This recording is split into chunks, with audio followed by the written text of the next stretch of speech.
Par la grâce de Dieu, je dirige l'église Centre de Secours de l'Éternel à Villeneuve-le-Roi. Tout d'abord, avant de commencer, je bénis le Seigneur pour sa grâce, lui qui a permis que nous soyons là, le Dieu de connexion. Je bénis également l'Éternel pour notre école du ministère cinéma, ainsi que les révérends Mayuba pour tout ce qu'il fait. Que le Seigneur lui bénisse. Amen. Amen. Nous allons, par la grâce de Dieu, lire un passage biblique et nous allons partager la pensée que le Seigneur a mis cet après-midi. Nous sommes dans le livre de Josué, chapitre 11, versets 21 à 23. Josué, chapitre 11, versets 21 à 23. Je lis au nom de Jésus. Dans le même temps, Josué s'est mis en marche et il extermina les Anakim de la montagne de Hébron, de Débir, d'Anab, de toute la montagne de Juda et de toute la montagne d'Israël. Josué les dévoua par l'interdit avec leurs villes. Verset 22. Il ne resta point d'Anakim dans le pays des enfants d'Israël.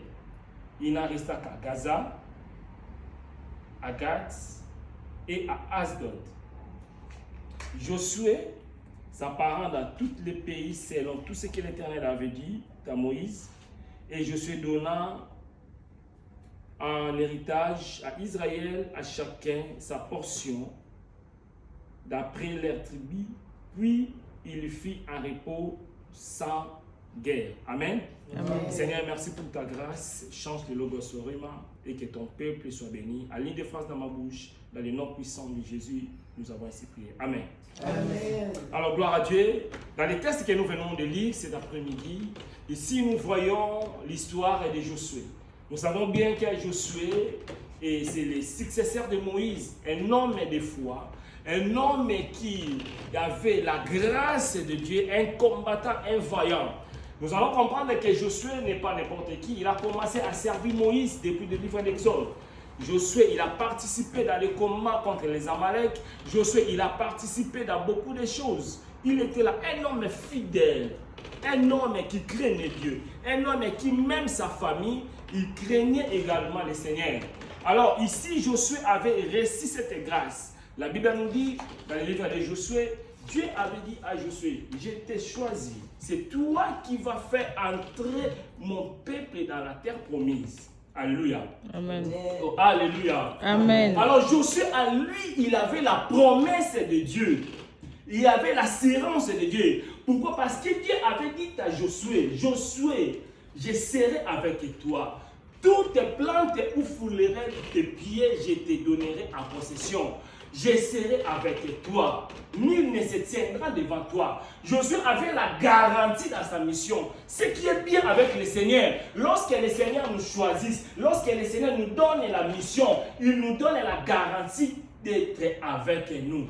Bien-aimés dans le Seigneur, sachez que pendant que tu es là, un enfant de Dieu, tu as la garantie que le Seigneur est avec toi. Cela veut dire qu'il y aura des combats, mais nul ne se tiendra devant toi. Il y aura des combats, mais la victoire t'appartient. Amen. Alléluia. Amen. Je vais te dire, bien-aimé, cet après-midi, peu importe quel le combat que tu as, Dieu va te donner la victoire dans le nom de Jésus. Amen. Alors Josué a commencé très bien avec Dieu. Josué, il a commencé, il a pris le peuple d'Israël. Ils ont passé le fleuve de Jourdain. Josué, il a commencé le combat contre les Canaan. Josué, par la grâce de Dieu, le miracle de Jéricho était tombé, était écroulé. C'est-à-dire que Josué marchait également avec Dieu. Parce que Dieu avait dit à Josué, je vais t'élever aux yeux de tous les peuples pour qu'ils sachent que je suis avec toi. Alléluia. Amen. Oh, alléluia. Amen. Alléluia. Amen. Alors, bien aimé dans le Seigneur, ici Josué marchait bien. Tout se marchait bien. Il y avait le combat. Josué était victorieux. Mais arrivant dans ces passages bibliques, j'ai compris qu'il y a des choses, des dangers que nous négligeons, des petites batailles que nous négligeons plus tard ça peut nous combattre, plus tard ça peut nous poser des problèmes dans l'avenir. La Bible nous dit, dans le même temps, ici Josué donnait la victoire, Josué gagnait des combats, des villes, il conquérit Canaan. Il marchait, il exterminait les Anakim. Les Anakim, c'est quoi? C'est qui? Ce sont des géants. Nous allons comprendre que lorsque Moïse avait envoyé des espions pour espionner Canaan, les espions ont donné des rapports. Les 10 autres disaient que nous avons vu le pays. La ville, elle est bonne. Le pays est bon. Mais le problème est là, il y a des géants qui sont là. Et nous sommes comme des sauterelles. C'est-à-dire un enfant de Dieu, mais qui craint les géants. Un enfant de Dieu, mais qui craint des problèmes. Et la Bible nous dit, tout le peuple d'Israël, ils ont commencé à pleurer. La terreur était là. Pourquoi? Parce qu'il y avait des géants. Alors, parmi les missions que Dieu avait, Dieu voulait quoi? Dieu voulait le même peuple qui avait peur. Maintenant, Josué avec toi, comme tu as la foi, c'est toi qui vas l'exterminer. Alors, Josué a commencé à vaincre. La Bible nous dit, il mit à exterminer les Anakim, donc c'est-à-dire les géants, qui étaient dans la montagne d'Hébron, d'Anab, et toute la montagne de Juda, et toute la montagne d'Israël. Josué les dévoie par l'interdit. Mais dans le verset 22, la Bible dit, il ne resta point d'Anakim dans le pays des enfants d'Israël. Il n'en resta qu'à Gaza, à Gath et à Asdod. Amen, amen. Amen. Gaza, Gath et à Asdod. C'est-à-dire que partout où il y avait des batailles, Josué a vaincu. Partout où Josué a marché avec l'assurance, Josué, qu'est-ce qui t'a pris? Toi qui as la promesse de Dieu, tu as déjà vaincu le miracle de Jéricho, tu as déjà vaincu. Mais qu'est-ce qui te manque pour terminer tous les combats? Josué dit non. Je ne sais pas qu'est-ce qui avait motivé Josué. Josué peut-être disait que non. Bon, c'est bon déjà, on est déjà dans la paix, tous les géants sont terminés. Il avait laissé les petits villages. À l'époque, c'était des petits villages où il y avait quelques géants seulement. La plupart des géants étaient exterminés. Mais l'erreur que Josué avait fait, le fait de laisser les géants là, dans la paix, le fait de ne pas les exterminer, plus tard, ces géants-là, ils seront devenus un problème pour eux. Amen, amen. Est-ce qu'on peut dire gloire à Jésus? Gloire à Jésus. Alors ici, nous allons comprendre la motivation. Peut-être que Josué, il pensait que non, il n'y avait pas des dangers immédiats. Parfois, il disait que non, bon, il n'y a rien de spécial. Papa, maman, nous négligeons des petites batailles. Nous négligeons des petits péchés. Nous négligeons des choses que nous disons, non, ça, c'est pas grave. J'ai déjà reçu Jésus. Je suis déjà ministre. Mais ça, c'est pas grave. Je vais le vaincre. Lorsque Dieu te donne l'opportunité, lorsque Dieu te dit d'exterminer, il faut exécuter l'ordre de Dieu. Il ne faut pas avoir pitié. Il ne faut pas te fatiguer. Peut-être que je suis fatigué. Non, j'ai beaucoup combattu. C'est comme quelqu'un qui peut dire, j'ai beaucoup prié, je suis fatigué. Non, il y a des combats que tu dois terminer jusqu'à la fin. Amen. Alléluia. Amen. Et voilà les conséquences de ces vides-là. Plus tard, Josué était mort. Plus tard, Josué, toute sa génération était passée. Mais la Bible nous dit, plus tard, dans ces 3 villes, les géants, ils ont commencé à se peupler. Ils ont commencé à devenir plus nombreux. Ils ont commencé à se ressourcer. Ils ont commencé fort. Plus tard, les Philistins, ils ont commencé à occuper maintenant ces villes-là. Autrefois, c'était un petit village, un petit ville. Mais plus tard, cela est devenu une grande ville où il y avait beaucoup de dangers. Écoutez la pensée de Dieu. Jésus disait dans le livre de Matthieu chapitre 13 verset 32, il disait, la graine de sénévé, cette petite semence, quand elle tombe, ça va pousser et ça va devenir un arbre, de sorte que les oiseaux du ciel vont commencer à venir habiter dans ses branches. Bien aimé, le petit grain de sénévé, la chose que tu caches là, le péché que tu caches, tu dis que non, j'ai tout abandonné, mais ça je n'arrive pas, je ne vais pas me combattre à cause de ça, je vais laisser ça. Plus tard ça peut te combattre, plus tard ça peut t'attirer le malheur. Souvent, les péchés que nous négligeons, C'est ça qui nous crée des problèmes. C'est comme Akan. Akan, il avait dissimulé seulement les manteaux et les pièces. Mais il ne savait pas que les petites choses là qu'il cache, c'est ça qui va apporter le malheur en Israël. Qu'est-ce que tu caches dans la vie? Qu'est-ce que tu n'arrives pas à confesser, à parler? Qu'est-ce que tu n'arrives pas à prendre une décision de te battre avec ça? Mais Josué avait laissé. Papa, maman, bien-aimé dans le Seigneur, s'il y a quelque chose à toi, il ne faut pas les laisser pousser. Parce que plus ça va se pousser, plus ça va devenir compliqué. Alléluia. Amen. Alléluia. Amen. Alors, examinons 3 villes rapidement. Dans les villes là, les 3 villes que Josué avait laissées. Premièrement, Josué avait laissé la ville de Gaza.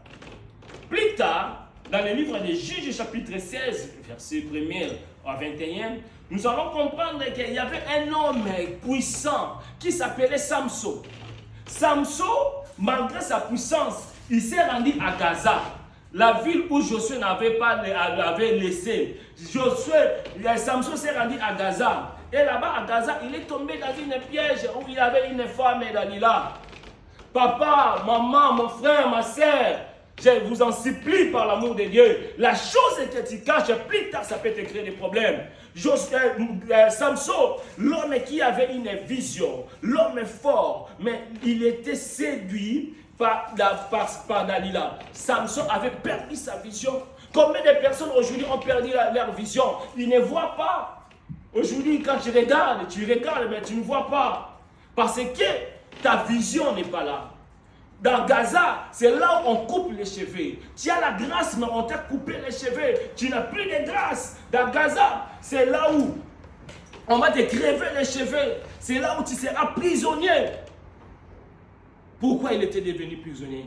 Parce qu'il avait protégé quelque chose. Il avait sous-estimé quelque chose. Il a dit que non, ça je vais le faire après. Ce que Dieu te dit de faire maintenant, il faut le faire tout de suite. Ne les rends pas non, dire que non, je vais le faire demain. Demain je vais prier. Demain je vais changer. Non, je tombe d'abord dans le péché, mais plus tard, quand je vais me marier, là je vais abandonner, je vais plus tomber dans l'impudicité. Quand Dieu te dit de laisser, il faut obéir à la voix de Dieu. Amen. Il avait perdu sa force, ses cheveux. Et surtout sa vision. Et ses yeux étaient crevés. Alors Gaza représente le combat contre les désirs charnels, contre la séduction et la compromission. Le péché non traité te rendra aveugle spirituellement. S'il y a un péché que tu n'as pas traité cela, plus tard, ça va te rendre aveugle. Bien-aimé dans le Seigneur, attention avec les désirs charnels. Attention avec les mauvaises choses. Plus tard, ça va nous compliquer. Mais je prie dans le nom de Jésus que le Seigneur nous préserve contre toute séduction dans le nom de Jésus. Amen. Alors, la deuxième ville, c'est la ville d'Asdod. Asdod, c'est la ville d'usurpation spirituelle. 1 Samuel chapitre 5, verset 1 à 5. Nous allons comprendre ici les Philistins. Le combat contre Israël, les Philistins, ils ont capturé l'arche de Dieu. Ils ont amené dans les temples d'Asdod, là où il y avait les temples de Dagon. Un peuple de Dieu, mais face au combat, ils ont capturé. Dans la ville d'Asdod, ce que tu laisses, son objectif c'est de te rendre en otage spirituellement, c'est de te contrôler spirituellement. Ils ont pris l'arche, ils ont pris la présence de Dieu pour l'amener dans les temples de Dagon. Combien de personnes ils ont laissé leur spiritualité? Combien de personnes ils n'arrivent pas à prier parce que tu as laissé quelque chose? Aujourd'hui, tu n'arrives pas à prier, tu es devenu très lourd. Tu n'arrives pas à faire le sacrifice de faire une vie de consécration. Bien-aimé dans le Seigneur, cet après-midi, le Seigneur t'interpelle pour te dire, attention, attention. Ne tombez pas dans le péché, ne tombez pas dans le ville d'Asdod. C'est là où il y avait vraiment un grand combat. Mais dans le nom de Jésus, ce que j'aime avec Dieu, malgré que l'arche a été dans le temple d'Asdod, mais le Seigneur, l'Éternel, a montré seulement que c'est lui qui est le Tout-Puissant. Et la Bible nous dit, Dagon, ils étaient toujours tombés par terre et le Seigneur restait vivant. Dans le nom de Jésus, tout esprit d'Asdod et tout esprit qui cherchera à usurper, à combattre ta vie spirituelle, que le Seigneur te défende là où tu ne seras pas fort dans le nom de Jésus. Amen. Et dernière ville, c'est la ville de Gath. Dans la ville de Gath, c'est là où il y avait les géants de la peur et des doutes. 1 Samuel chapitre 17, verset 4 à 11. On nous parle de Goliath qui était l'originaire de Gath. L'homme qui avait défié Israël pendant 40 jours, 40 nuits, où il n'y avait personne. Il venait d'où? Dans les villes où Josué avait négligé, où Josué avait sous-estimé, où Josué avait laissé en vie. Plus tard, il y avait des géants qui ont commencé à venir. C'était l'homme qui est venu pour défier Israël. Malgré cela, mais Dieu avait toujours un plan. Imaginez David venait. Quand David venait, il venait pour prendre des nouvelles de ses frères. Mais il a vu pendant 40 jours, on dit que non, voilà ces géants qui les défiaient. David avait déjà l'onction royale, mais il voyait un géant. Voilà le défi que Goliath disait. Si moi je sors vainqueur, c'est-à-dire que vous et vos enfants, vous serez les esclaves. Si vous arrivez à me vaincre, c'est nous qui devenons des esclaves. C'est-à-dire que dans ces batailles, David était innocent, il ne savait rien du tout. Mais là-bas, il y avait un défi qui le concernait. Mais gloire à Dieu, parce que pour là où les hommes voyaient que c'est un combat pour David, mais David voyait que c'est une opportunité que Dieu lui a donnée. Alors, les géants, leur but c'est quoi? Leur but c'est pour paralyser les peuples, amener la peur, la terreur, attaquer la foi, attaquer les doutes de la promesse de Dieu. Quand tu vois les géants, tu diras que non, c'est plus grand que moi, c'est l'obstacle spirituellement. Mais laisse-moi te dire, celui qui est à toi est plus grand que celui qui est dans le monde. Amen. Celui à qui tu as reçu, il est puissant plus que tous les sorciers dans le monde. Alléluia. Amen. Alors les géants, ils ont 3 missions. Leur première mission, c'est pour dominer, c'est-à-dire imposer leur volonté. Deuxième mission, c'est de contrôler, surveiller ta croissance. Les géants sont là pour surveiller ta croissance financière, croissance spirituelle, croissance dans tous les domaines de ta vie. Et les géants sont là pour bloquer, empêcher l'accomplissement de la promesse de Dieu. Mais laisse-moi te dire, Dieu nous a toujours donné la porte des solutions. Amen. Comment je peux sortir pour vaincre ces géants? Comment je peux sortir là où j'avais tombé, là où j'avais commis des erreurs hier? La première des choses, c'est la prise de conscience. Quand tu prends la conscience de ta vie, que non, voilà dans ma vie, j'avais tombé. La Bible nous dit dans le livre des Proverbes, chapitre 28, verset 13, celui qui cache ses fautes, il ne prospérera pas, mais celui qui est la faute de l'Est obtiendra la miséricorde. Quand tu prends la conscience et que tu demandes pardon, tu fais la repentance et tu dis Seigneur, pardonne-moi, j'avais désobéi, j'avais laissé les géants, c'est moi qui ai la faute. La Bible nous dit, dans le livre de 1 Jean, chapitre 1, si nous confessons nos péchés, il est fidèle et juste pour nous pardonner et pour nous purifier de toute iniquité. Alors, si tu te retrouves dans ces cas, sachez que tu n'es pas le premier. Zaché un jour, Jésus-Christ, lorsqu'il est entré dans sa maison, Zaché qui avait fait le mal, qui avait volé, mais Zaché disait que non, voilà tout ce que j'ai pris, voilà ce que j'ai fait. Il a confessé, il a abandonné et le Seigneur les a délivrés. Amen. Amen. Marchez avec l'obéissance de la parole de Dieu. Crois que dans tous les combats, tu n'es pas sérieux avec toi. Et quel que soit les Gaza, Asdod ou Gath que tu as négligé dans ta vie, aujourd'hui, si tu te décides, Dieu est capable de transformer et pour te donner la victoire. Amen. Amen. Est-ce qu'on peut acclamer pour Jésus?